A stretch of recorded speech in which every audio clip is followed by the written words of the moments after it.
न्याय के लिए मंदिरों में जाने की परंपरा लगातार बढ़ती जा रही है। ये कहीं न कहीं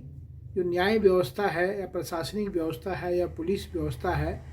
उससे लोगों का विश्वास उठने का मामला है, या फिर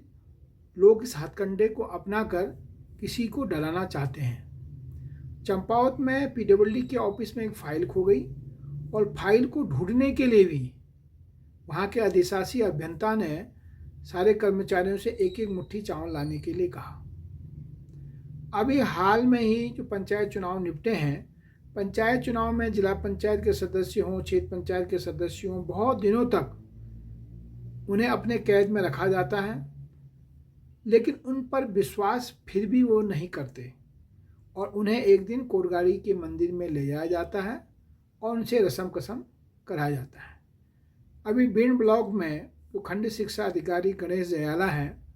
उनकी भी एक खबर अखबार में आई है। उन्होंने भी कोटगाड़ी में एक अर्जी लगाई है कि उनको न्याय चाहिए। उनका पक्ष है कि वो कहते हैं कि वो आँख ठीक तरीके से नहीं देखते हैं और लोगों को पहचानने में उनको बहुत दिक्कत होती है, कागज़ों को पढ़ने में उनको बहुत सारी दिक्कतें होती हैं, उनके कमरे में कौन आ रहा है कौन जा रहा है उसको पहचान नहीं पाते हैं, इसलिए वो अपनी पत्नी को अपने साथ रखते हैं और उन्होंने कुछ महिला कार्मिकों के साथ साथ अन्य कार्मिकों को काम को लंबित रखने और बहुत सारे सरकारी कामों में लापरवाही बरतने पर डांटा, इसलिए उनके खिलाफ एक षड्यंत्र किया जा रहा है। वहीं जो कर्मचारी कार्य बहिष्कार में हैं, उनका सीधा सीधा कहना है कि ये महिलाओं का उत्पीड़न करते हैं, दुर्व्यवहार करते हैं और इनका आचरण भी आपका गलत है। इससे इनका स्थानांतरण इस ब्लॉक से ही नहीं, इस ज़िले से बाहर किया जाना चाहिए। मूनाकोट में भी पिछली बार खंड शिक्षा अधिकारी के खिलाफ इसी प्रकार का एक मोर्चा खोला गया था। वहाँ पर ये आरोप था कि खंड शिक्षा अधिकारी जो हैं, उनके पति वो ऑफिस के कामकाज में दखलंदाजी करते हैं। अब ये जो पूरा प्रकरण है, इस प्रकरण में महत्वपूर्ण बात यह है कि कार्यपालिका है, न्यायपालिका है, व्यवस्थापिका है, उससे लोगों का भरोसा उठ रहा है और एक अधिकारी जो अपनी पत्नी को उन्हें ऑफिस में लाना पड़ता है और बिना पत्नी के वो कुछ काम को नहीं कर सकते हैं, तो जो शिक्षा विभाग जिले का है, प्रदेश का है, वो क्या देख रहा है। और वो स्वयं कह रहे हैं कि वे आपका जो लिखा हुआ है उसको पढ़ भी नहीं पाते हैं, और जबकि खंड शिक्षा अधिकारियों को फाइनेंशियल पावर भी मिला हुआ है।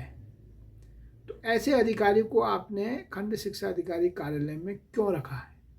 जो इस काम अपने काम को भी पूरा नहीं कर पाता है। महिलाएं जिस प्रकार का आरोप लगा रही हैं और वो कह रहे हैं कि मेरी पत्नी मेरे साथ रहती है, तो पत्नी के रहते हुए क्या ये सब चीज़ संभव है? और अगर किसी महिला कार्मिक के साथ उन्होंने दुर्व्यवहार किया है, उनका आचरण ठीक नहीं है, तो क्या पुलिस थाना या कोर्ट कचहरी का रास्ता भी तो है? उस रास्ते को क्यों नहीं अपनाया जा रहा है? इस पूरे प्रकरण में जो नुकसान लोगों का हो रहा है, वो नुकसान यही है कि जो विश्वास पुरानी जो परंपराओं पर, जो सरकारी व्यवस्था, जो परंपराएं हैं,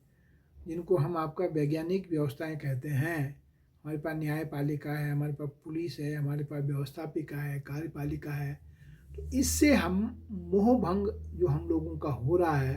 तो इस पर निश्चित रूप से आपका विचार किया जाना चाहिए।